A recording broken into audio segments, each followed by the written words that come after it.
નાના હતા ને ત્યારે એક નિબંધ લખતા.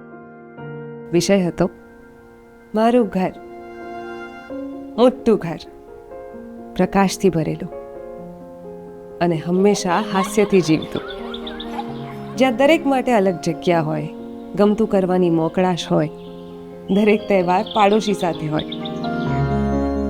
ત્યારે એ ફક્ત કલ્પના હતી, પણ લાગણી બહુ સાચી હતી. વર્ષો વીતી ગયા, પણ એ નિબંધ આજે પણ યાદ છે મને, કારણ કે એ શબ્દો હું આજે જીવી રહી છું. આજે એ કલ્પના પણ સાચી છે અને લાગણી પણ અકબંધ.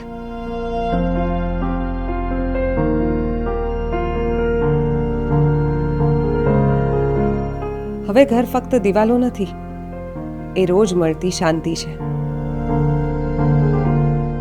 મારું ઘર, કૈલાશ 151. નિબંધ તો ત્યારે લખાયો હતો, પણ જવાબ આજે મળ્યો.